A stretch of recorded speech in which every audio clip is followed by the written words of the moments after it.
തനിയേ ഏങ്ങുന്നിതാ ഇരുളിൽ പൊൻതാരകം ചിരിയിൽ വിരിയുമ്പോഴും പൊഴിയും ഈ ജീവിതം ജീവിതം ജീവിതം.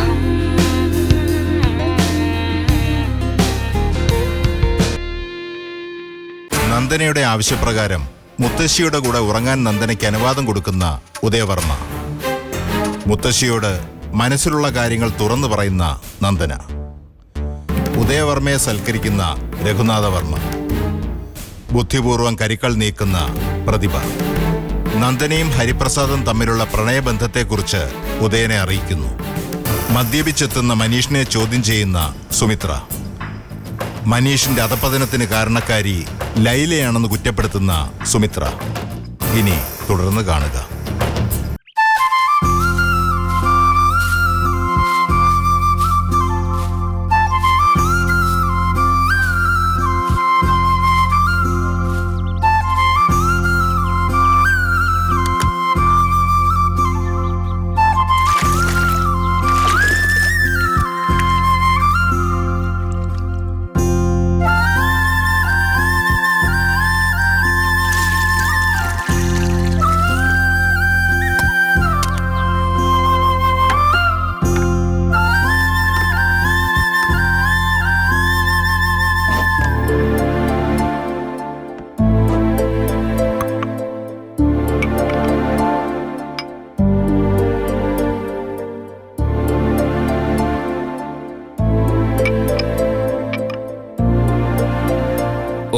ഇന്നും ചമ്മന്തിയോ? കടലയും ഗ്രീൻ പീസും ഒന്നും കറി വെക്കാൻ ഇവിടെ ആർക്കും അറിയില്ലേ? ഇവിടെ കടലയുടെയും ഗ്രീൻ പീസിന്റെ ഒന്നും കൃഷിയില്ല. എല്ലാം നീ പിന്നെ ഇവിടെ വാങ്ങിച്ചു വെച്ചിരിക്കല്ലേ എന്ന് കറി വെച്ച് തരാൻ. എന്നാ പിന്നെ നാളെ മുതൽ ചമ്മന്തിയും വേണ്ടെന്ന് വെക്ക്. ദോശ ഇഡലിയൊക്കെ ചുമ്മാ കടിച്ചു മുറിച്ച് തിന്നോളാം. ഈ കണക്കിന് പോയാൽ അതും വേണ്ടി വരില്ല. ദോശ ഇഡലി ഒന്നും തനി ഉണ്ടായി വരില്ല. അയ്യോ, കഴിച്ചില്ലല്ലോ. മതി, നിറഞ്ഞു രാവിലെ. വിളമ്പി വെച്ച ആഹാരത്തിനോട് അവന്റെ നിഷേധം. പിന്നെ എങ്ങനെ ഗതി പിടിക്കാനാ? ദേ, അമ്മയായിട്ട് എനിക്ക് ഗതിയൊന്നും ഉണ്ടാക്കി തരണ്ട. മരടി. മനീഷേ, നിക്കട അവിടെ. നീ എന്താ പറഞ്ഞത്? ഞാനായിട്ട് നിനക്ക് ഗതി പിടിപ്പിച്ച് തരണ്ടാന്നോ? ലക്ഷങ്ങൾ മുടക്കി നിനക്ക് കടയിട്ട് തന്ന ആരാടാ? അമ്മ സ്വന്തം കുടുംബത്തിൽ നിന്ന് കൊണ്ടുവന്ന പൈസ ഒന്നും അല്ലല്ലോ, എന്റെ അച്ഛനുണ്ടാക്കിയ വകയാ. ശിവരാമേട്ടനെ നീ മാത്രമല്ല മക്കളായിട്ട് പെൺമക്കൾ കൂടി അവകാശപ്പെട്ടതാ നിനക്ക് കൈകാര്യം ചെയ്യാൻ തന്നത്. വലിയ പൊങ്ങച്ചത്തിൽ തുണിക്കട തുടങ്ങിയിട്ട് ഇപ്പോഴത്തെ അവസ്ഥ എന്താണെന്ന് ഞാൻ പറയണോ? അവസ്ഥയ്ക്ക് എന്താ കുഴപ്പം? കച്ചവടം നടക്കുന്നുണ്ട്. പിന്നെ പൊടി പൊടിക്കല്ലേ. 4 മുണ്ടും തോർത്തും അല്ലാതെ എന്തെങ്കിലും നിന്റെ കടയിൽ ബാക്കിയുണ്ടോ? അതവിടെ ഇരിക്കട്ടെ. മിക്കവാറും ഇവിടെയുള്ളവർക്ക് തന്നെ വേണ്ടിവരും തൂങ്ങിച്ചാവാൻ. അങ്ങനെയല്ലമ്മേ, കുറെ സ്റ്റോക്ക് ഉണ്ട് കടയില്. നിന്നോട് അഭിപ്രായം ഇവിടെ ആരും ചോദിച്ചില്ല. ഇടയെ കയറി സംസാരിച്ച ആളാവൻ നോക്കരുതേ.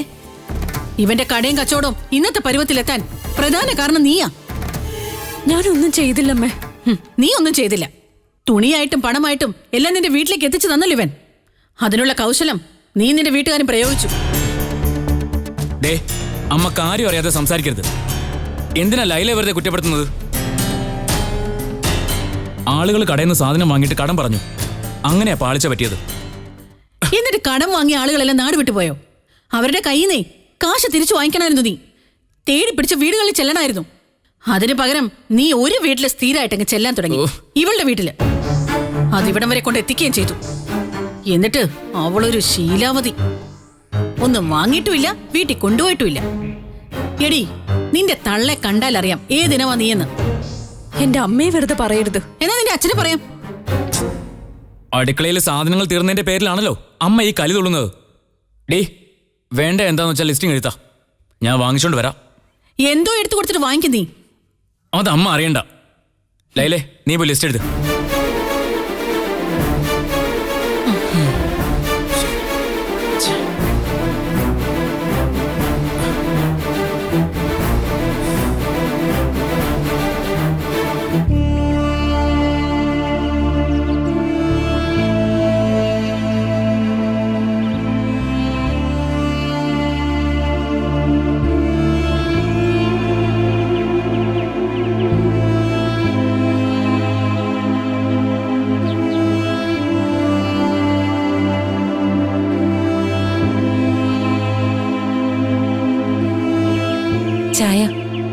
അവിടെ വച്ചേക്കും. ചൂടാറിപ്പോവും. സാരമില്ല, ചൂട് ചായ കുടിക്കണമെന്ന് എനിക്ക് ശാഠ്യമൊന്നുമില്ല.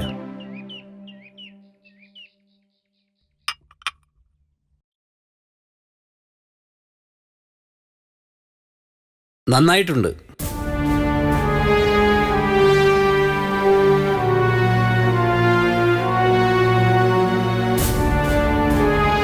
ഈ സ്ഥലത്തിന്റെ കാര്യം പറഞ്ഞതാ.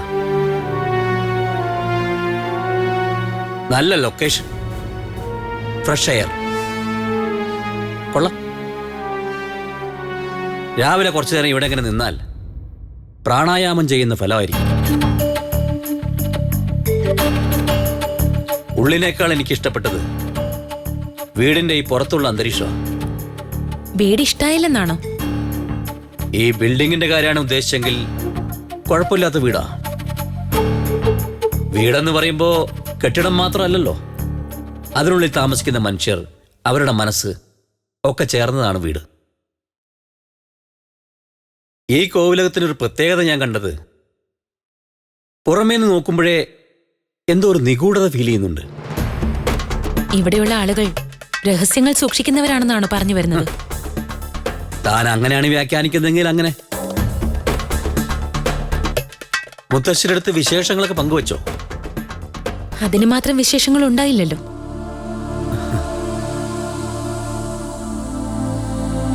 എന്നാ എനിക്ക് ചില വിശേഷ വർത്തമാനങ്ങൾ അറിയാൻ കഴിഞ്ഞു.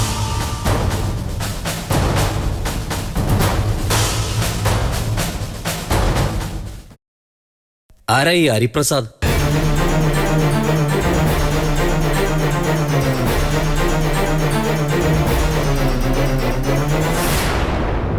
അറിയോ അങ്ങനെ ഒരാളെ?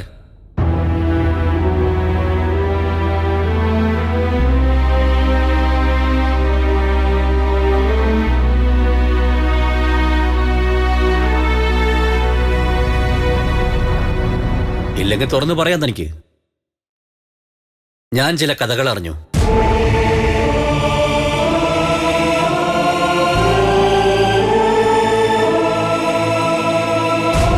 കഥകളല്ല, സത്യമാണ്. ഒന്നും മറച്ചു വെക്കാൻ ഞാൻ ഉദ്ദേശിച്ചിരുന്നില്ല. തുറന്നു പറയാൻ തുടങ്ങിയപ്പോഴേ കേൾക്കാൻ താല്പര്യമില്ല എന്ന് പറഞ്ഞു. എനിക്ക് തുറക്കാനുള്ളത് ഒരു പ്രണയകഥയുടെ അധ്യായമാണെങ്കിൽ വേണ്ടാന്ന് മിനിഞ്ഞാന്നോട് പറഞ്ഞത് മറന്നുപോയില്ലെന്ന് വിചാരിക്കുന്നു. ഞാൻ നിഷേധിക്കുന്നില്ല. രണ്ടുപേർ തമ്മിൽ സ്നേഹിക്കുന്നത് പാപമാണെന്ന് ധരിക്കുന്ന ബോർണല്ല ഞാൻ. മറിച്ച് അത്തരം ബന്ധങ്ങൾ സപ്പോർട്ട് ചെയ്യാൻ തയ്യാറുമാണ്. പക്ഷേ എന്റെ മുഖത്തേക്ക് നോക്കൂ. മറ്റൊരാളുമായി വിവാഹം ഉറപ്പിച്ച ശേഷം ആദ്യത്തെ ബന്ധം തുടരുന്ന ചീറ്റിംഗ് ആണ്. ഒരേ സമയം രണ്ടുപേരോട് കാണിക്കുന്ന ചതി. ഇഷ്ടമില്ലാത്തൊരു കല്യാണത്തിന് സമ്മതിക്കേണ്ടി വന്നു എന്ന് കരുതി അതുവരെയുള്ള സ്നേഹം മാച്ചു കളയാൻ പറ്റൂ? കർട്ടനിട്ട് മറച്ചു വെക്കാൻ പറ്റൂ? ആ സ്നേഹബന്ധം സത്യസന്ധമായിരുന്നെങ്കിൽ എന്നും അത് മനസ്സിലുണ്ടായിരിക്കും. അത് തീർച്ചയാ. പക്ഷേ ഓരോ റിലേഷൻസിനും പരിധികളുണ്ട്, പരിമിതികളുണ്ട്. നമ്മുടെ കല്യാണത്തിന് 2 ദിവസം മുമ്പ്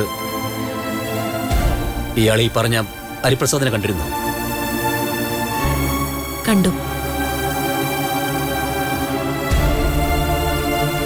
നിങ്ങൾ ഒരുമിച്ച് യാത്ര പോയിരുന്നു.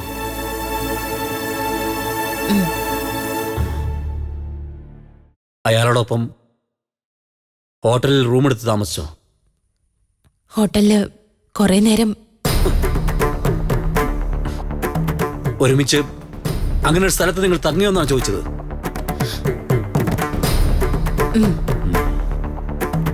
അവിടെ നിന്ന് രഘുവും മറ്റും വന്ന് പോലീസിന്റെ സഹായത്തോടെ തന്നെ തിരിച്ചു കൊണ്ടുവന്നു. എന്നിട്ട് വിവാഹ മണ്ഡപത്തിൽ എത്തിച്ചു. ഒന്ന് കുളിച്ചൊരുങ്ങിയപ്പോഴേക്കും താൻ എന്റെ വധുവായി മാറി.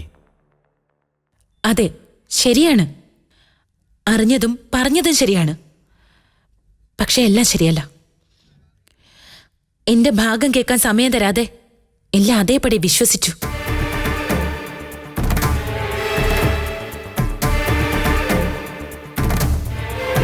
എല്ലാം തുറന്നു പറയുന്നു എന്ന് മട്ടിൽ നന്ദനെ പേ കാണിക്കുന്ന മിടുക്കാണെന്ന് കരുതുന്നെങ്കിൽ യു ആർ മിസ്റ്റേക്കൺ.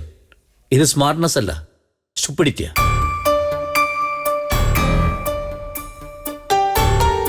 വെളിപ്പെടുത്തൽ കഴിഞ്ഞെങ്കിൽ നന്ദനയ്ക്ക് അപ്പുറത്തേക്ക് പോവാം. അതോ ഇനി എന്നെ അറിയിക്കാൻ എക്സ്ക്ലൂസീവായി വല്ലതും ഉണ്ടോ? ഹോട്ടൽ മുറിയിന്ന് എന്നെ തിരിച്ചു കൊണ്ടുവന്നത് വരെ അറിഞ്ഞു കഴിഞ്ഞു. സ്വാഭാവികമായിട്ടും സംശയം തോന്നാം. ഇത്രയും വിവരങ്ങൾ ചോർത്തി തന്നവർ അതിന്റെ സൂചന കൂടെ തരാതിരിക്കില്ല. മറ്റൊന്നുമല്ല, ഞാൻ പ്രഗ്നന്റ് ആണോ എന്ന സംശയം. ഇനിയും കുറച്ച് ദിവസം കൂടി കഴിഞ്ഞാലേ അതറിയാൻ പറ്റും.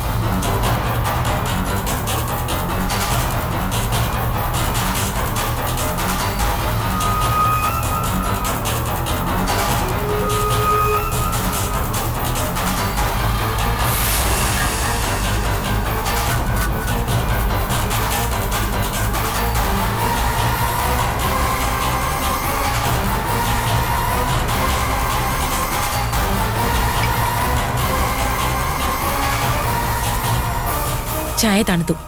ചൂടാക്കണോ?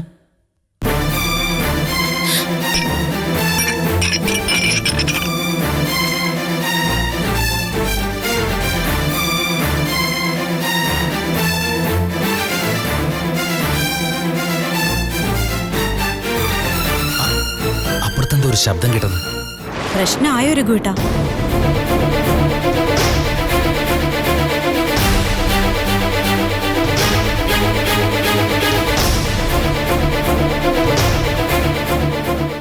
അവള് ചായയും കൊണ്ട് പോയിട്ട് കുറച്ചു നേരം ആയല്ലോ.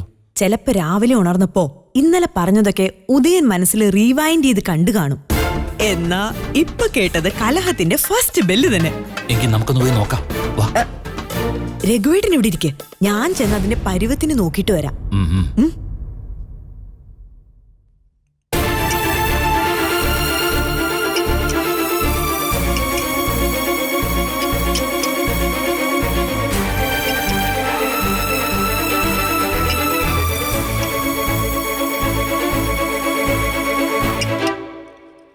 കൈ മുറിയാതെ നോക്കണേ നന്ദനെ.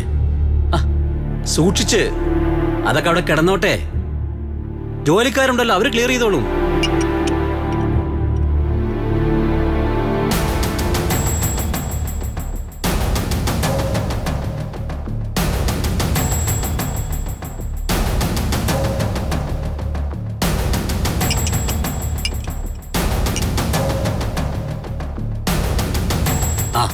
പ്രതിഭേ, ഇതൊക്കെ ഒന്ന് ക്ലീൻ ചെയ്യിക്കണേ. അല്ല, എന്നാലും ഇതെന്ത് പറ്റി? ഞാൻ ചായക്കപ്പ് നീട്ടിയത് അമ്മായി. വാങ്ങിയെന്ന് കരുതി ഞാൻ പിടിവിട്ടു, പക്ഷെ പിടിച്ചിട്ടുണ്ടായിരുന്നില്ല. നന്ദന കപ്പെന്ന് വിട്ടെന്ന് ഞാനും അറിഞ്ഞില്ല. എന്തായാലും കപ്പ് പൊട്ടിപ്പോയി. സോറി കേട്ടോ. അതിനെന്തിനാ ഉദയ സോറി പറയുന്നത്? ഇതായിപ്പോ നന്നായത്. പൊട്ടാനുള്ളത് എപ്പോഴാണെങ്കിലും പൊട്ടും. നമ്മൾ എത്ര ശ്രദ്ധിച്ചാലും പൊട്ടും. അത് ഗ്ലാസ് ആണെങ്കിലും എന്താണെങ്കിലും.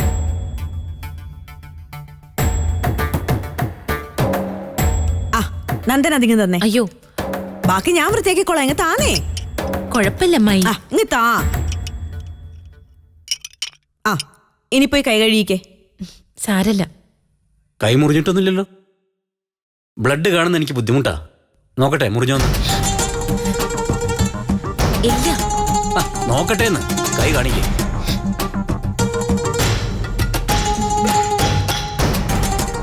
ഏയ്, ഒന്നുമില്ല.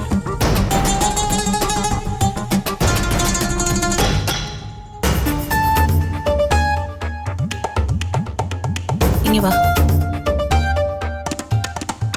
മനീഷേ, മനീഷേ,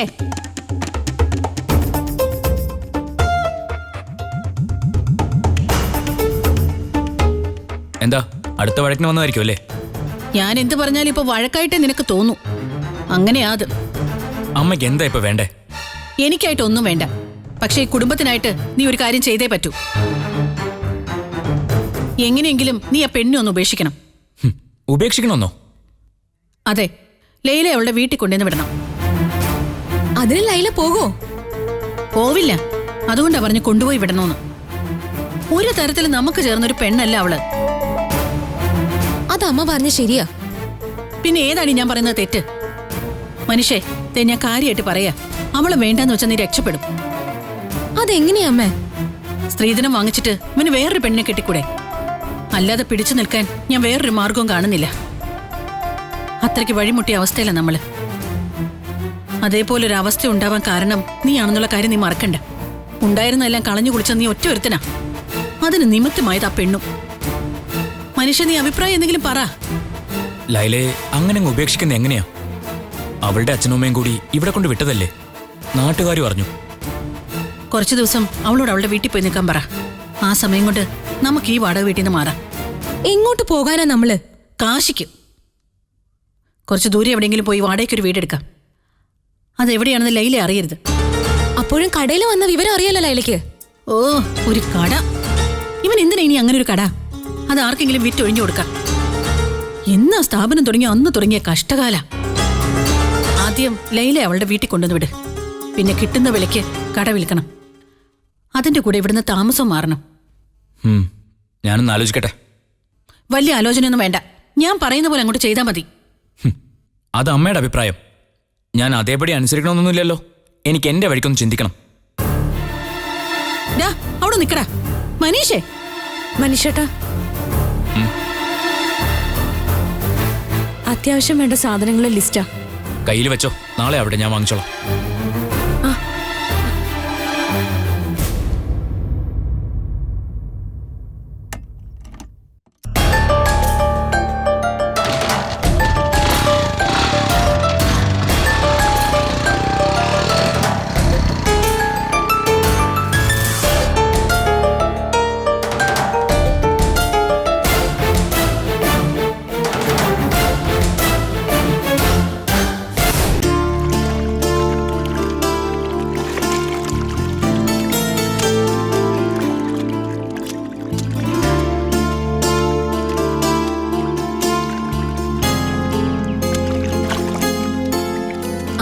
ഇവിടെ ഉണ്ടായിരുന്നോ?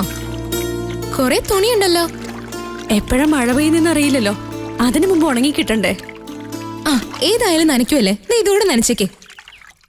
ഒന്ന് ഒലച്ചെടുത്താ മതി കേട്ടോ, അഴുക്ക് പോണേ.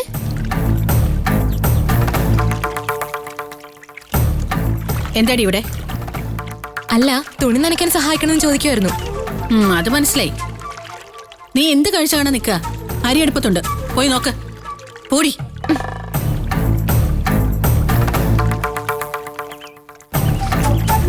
നാട്ടുകാരെ കാണിക്കാനാണോടി നീ ഇവിടെ ഒന്ന് തുണി നനയ്ക്കുന്നത്? ഇവിടെയാകുമ്പോ സൗകര്യം ഉണ്ടല്ലോ എന്ന് കരുതി. വീടിന്റെ പിന്നാമ്പുറത്തുണ്ടല്ലോ സൗകര്യം. ഓ, അവിടെ ആവുമ്പോ മറ്റാരും കാണില്ലല്ലോ ഇവിടെ ഒരാൾ ഇങ്ങനെയുള്ള കാര്യം. അയ്യോ, അങ്ങനെയൊന്നും ഓർത്തില്ലമ്മേ ഞാൻ. നീ ഓർക്കുന്ന എന്തൊക്കെയാന്ന് എനിക്കറിയാം. അങ്ങനെ ഓർത്തുകൊണ്ടാണല്ലോ ഇവിടെ വരെ വന്നത്. നിന്റെ അച്ഛനും അമ്മയും ഒന്നും പിന്നീട് ഇങ്ങോട്ട് കണ്ടില്ലല്ലോ. നാടുവിട്ട് പോയോ രണ്ടും കൂടി? അച്ഛനെന്നും ഓട്ടോയും കൊണ്ട് സ്റ്റാൻഡിൽ പോവും, രാത്രിയാവും വരാൻ. അമ്മയ്ക്ക് സ്റ്റാൻഡിൽ പോകേണ്ട കാര്യമില്ലല്ലോ. അവരോ ഇങ്ങോട്ട് വരുന്നില്ല. നിനക്ക് കുറച്ചു ദിവസം അവിടെ പോയി നിന്നൂടെ? നോക്കണ്ട, നിന്റെ വീട്ടിൽ പോയി നിൽക്കുന്ന കാര്യ പറഞ്ഞത്. ഞാനിപ്പോ എന്തിനമ്മ അങ്ങോട്ട് പോകുന്നത്? അതൊരു നാട്ടുനടപ്പാ. നേരെ ചൊവ്വേ കല്യാണം നടന്നല്ലെങ്കിലും നീ ഇവിടെ എന്റെ വീട്ടിൽ താമസിക്കല്ലേ. നാട്ടുകാരുടെ കണ്ണില് നീ മനീഷിന്റെ ഭാര്യയാ. അപ്പോ അതിൻ്റെതായ ചില കീഴ്വഴക്കങ്ങൾ നോക്കണം. അച്ഛനെയും അമ്മയും കണ്ട് കുറച്ചു ദിവസം അവരോട് നിന്നിട്ട് വാ. മനീഷേട്ടന്റെ ഭാര്യയെന്ന് അമ്മേനെ അംഗീകരിച്ചല്ലോ. പക്ഷെ ഇപ്പൊ വീട്ടിലേക്കൊരു യാത്ര അതെന്റെ മനസ്സിലില്ലമ്മേ. അതെന്താ? മനീഷേട്ടന്റെ കച്ചവടമൊക്കെ ഒന്ന് നന്നായി ഒരു സ്ഥിതിയിലെത്തിയിട്ട് വേണം എനിക്ക് മനീഷേട്ടന്റെ കൂടെ പുറത്തേക്ക് ഇറങ്ങാൻ. അല്ലെങ്കിൽ 4 പേരുടെ മുന്നിൽ മോശക്കാരിയാവുന്നത് ഞാനാ. ഓ, അപ്പൊ നീ തുണിക്കട മുതലാളിയുടെ ഭാര്യ എന്ന പവർ ഉണ്ടെങ്കിലേ വീട്ടിൽ നിന്ന് പുറത്തിറങ്ങുള്ളൂ? അങ്ങനെ അല്ലമ്മേ ഞാൻ പറഞ്ഞത്. ഇപ്പൊ എനിക്കൊരു സംശയം. ആ ചന്ദ്രിക ഓട്ടോക്കാരനും കൂടി നിന്നെ ഇവിടെ കൊണ്ടുവന്ന് തള്ളിയിട്ട് പോയതാണോന്ന്. സത്യത്തില് അവര് നിന്റെ തന്തയും തള്ളയാണോടി? അതോ വാടകയ്ക്ക് എവിടെന്തെങ്കിലും സംഘടിപ്പിച്ചോണ്ട് വന്നാണോ? എന്തിനാമ്മ ഇങ്ങനെയൊക്കെ പറയുന്നത്? പണക്കാരല്ലെങ്കിലും വൃത്തിയായിട്ട് ജീവിക്കുന്നവരാ ഞങ്ങള്. ഓ, വൃത്തി. അതുകൊണ്ടാണല്ലോ വല്ലവന്റെ തോളെ തൂങ്ങിയത്. അതിനൊത്താശ ചെയ്ത് കൊടുക്കാൻ വീട്ടുകാരും. കൂടുതൽ വിശദീകരണമൊന്നും വേണ്ട കേട്ടോ. നീയൊന്ന് വീട്ടിൽ പോയി 2 ദിവസമെങ്കിലും നിന്നിട്ട് വരണം. അതാണ് ഈ പ്രദേശത്തിന്റെ മര്യാദ. പിന്നെ ഞാൻ നിർബന്ധിച്ചൊന്നും മനീഷിനോട് പറഞ്ഞേക്കരുത്, കേട്ടല്ലോ?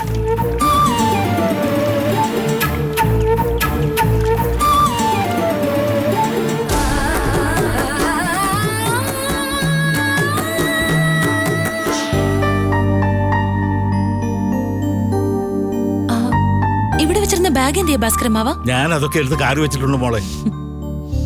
നിങ്ങൾ പോവാൻ ഇറങ്ങിയോ? ഒരാഴ്ചയെങ്കിലും നിങ്ങൾ ഇവിടെ കാണുന്നു കരുതി. വന്നതിന്റെ പിറ്റേന്ന് തന്നെ പോകുന്നത് കഷ്ടാട്ടോ.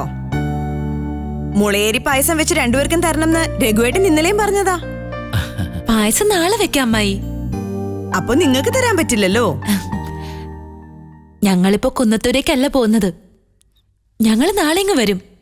ഇപ്പൊ ഞങ്ങള് മൂന്നാറിലേക്കാ പോകുന്നത്. നാളെ ഇങ്ങോട്ടേക്ക് തന്നെ വരാനല്ലേ പ്ലാൻ, അങ്ങനെയല്ലേ? ഈ ട്രിപ്പ് ഒന്നും എന്റെ പ്ലാനല്ല അമ്മായി, എല്ലാം സ്വന്തം ഐഡിയ. മൂന്നാർ പോയി നാളെ വന്നിട്ട് മറ്റന്നാ ആതിരപ്പള്ളിക്കാ യാത്ര. കേരളത്തിന് പുറത്തു പോയിട്ടില്ലെന്ന് ഞാൻ അബദ്ധത്തിന് പറഞ്ഞുപോയി. അപ്പൊ തുടങ്ങിയതാ എന്നെ ഇന്ത്യ മുഴുവൻ കാണിക്കണമെന്ന് വാശി. എങ്കി കാശിയിലും ഹിമാലയത്തിലും തീർച്ചയായിട്ടും പോണം മോളെ. കൊണ്ടുപോണേ സാറേ. ആദ്യം താജ്മഹൽ, പിന്നെ ഉള്ളു മറ്റെവിടേക്കും. ഇന്ത്യയിലെ ടൂർ കഴിഞ്ഞാ മലേഷ്യ, സിംഗപ്പൂര് ഒക്കെ പോണെന്നാ പറയുന്നത്. കാശ് കുറെ ചെലവാകുമല്ലോ. മലേഷ്യക്കൊക്കെ ഫ്ലൈറ്റിലല്ലേ പോകാൻ പറ്റുള്ളൂ. പിന്നെ ഓട്ടോറിക്ഷ വിളിച്ച് പോകാൻ പറ്റുമോ? ജീവിതത്തിൽ ഇതുവരെ ഉദയന് കാര്യമായ ചെലവൊന്നും ഇല്ലായിരുന്നല്ലോ. കയ്യില് ഇഷ്ടം പോലെ പണവും കാണും. അപ്പൊ പിന്നെ എത്ര വേണമെങ്കിലും ചെലവാക്കാമല്ലോ. അതെ അതെ, അതിനുള്ള എമൗണ്ട് ഞാൻ നന്ദനയുടെ അക്കൗണ്ടിലേക്ക് നേരത്തെ ട്രാൻസ്ഫർ ചെയ്തു.